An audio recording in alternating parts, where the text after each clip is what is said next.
We're gonna put this on our backs, and when I say go, lift hard. Diana! Shield!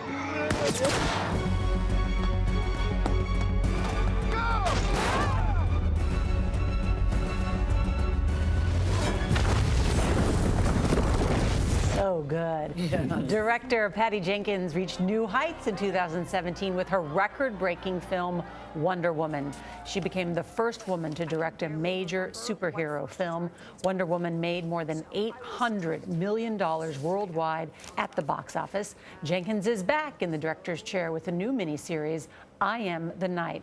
The show follows Fauna Hodel, a young woman in the 1960s, searching for the truth about her background. And in the process, she finds a surprising connection to an infamous unsolved murder. The project reunites Jenkins with Wonder Woman star Chris Pine. He plays a struggling tabloid journalist whose search for a story draws him into the young woman's search for her family. Tomorrow morning at City Morgue early, there's a press conference. Girl got hacked. Might be interesting. My cop said the body was, and I quote, really something. Janice Brewster, give me some photos. Write me something real, see what I can do. Maybe a little more eloquent than really something. Another stupid little murder about nothing that'll change nothing, and nobody cares. You know what? That's the gig. You above it? Nah, I'm down in the gutter looking up at it. Great. Lifesavers. What? You're welcome. I love you. Jenkins executive produced I Am the Night and directed the first 2 episodes. Welcome. Thank you. Well, you did care. You did care about the story of Fauna Hodel. What attracted you to that story? Here, it's such an interesting thing because it has so many dark things about it. But, you know, we were talking about the fact that what are we doing? We tell stories. Why do we tell stories? Well, we sat around the campfire and told them for years. In my entire life, I had never heard a story like this. And so when I first heard this story, But you're sitting there cutting meat. They're telling you, and what do you do? I have a baby. Yeah. I'm trying to do other things besides dark material. And a friend of mine said, you have to meet this woman and hear her story. And for whatever reason, I was like, went on that and did. And as she started talking, oh, great. You know, I was born a young black girl in Reno, Nevada, very poor. And then she starts to unfold her story. And then I found out that I was adopted. And she goes to Los Angeles to find her true story. And literally, like, I couldn't believe what I was hearing. And it keeps going. It's like it unfolds, and then you're like, what? What? And I went home and got on the internet and started looking into it and didn't stop for days, but was so rocked by the story that I was like overwhelmed with how dark it was. But the shining light of the entire story that I couldn't stop thinking about was this happy, beautiful, positive woman who was telling me the scariest thing I've ever heard and the hardest thing to believe about your identity, but yet she said, I'm okay with it. Yeah, because she thought she was black, but she wasn't actually black. So, I mean, you have the black-white issue that are going on there. You have a big murder case going on at the same time.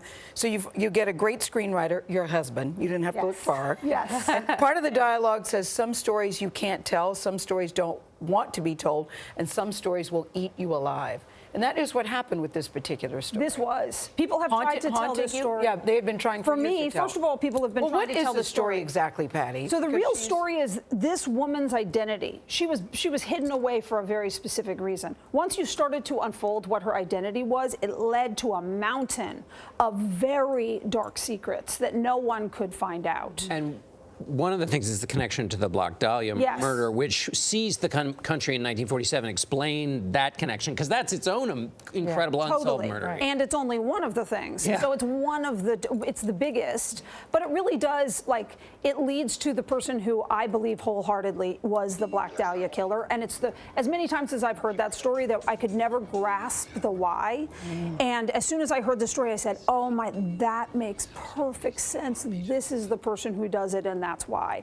And it's so frightening and scary. But yeah, Fauna Hodel's family calls you their own particular Wonder Woman because you know, you even told them at one point, listen, I'm working on Wonder Woman, give the story to somebody else, but they kept coming back to you because they thought you would do their mother's story justice. Yeah. Fauna and I became really good friends. I really tried to get it made a long time ago, but no one was making limited series much yet. And then particularly when I was doing Wonder Woman, her story started to heat up and people wanted to do it. And I was saying, Fauna, don't wait for me. Do your story with someone else and let me help you. I'll help you do your deal or whatever. And but she you said, had Chris don't Pine, care. Patty. Yeah. I'm gonna wait for you and Chris Pine. Pine. Is I only told Chris Pine the story as a friend. Ah. And so we were sitting around set and I told him the story. He said, you have got to tell that story. I said, well, and I went home and I started talking to my husband, who happens to be like the most prolific noir reader and a great writer in the genre. And all of a sudden, Sam said, wait a minute, there were all of these male characters that were in the periphery of that story that you would need to represent. What if we told it with both of those characters? And was it hard to keep life? Sam in line as your husband and the director?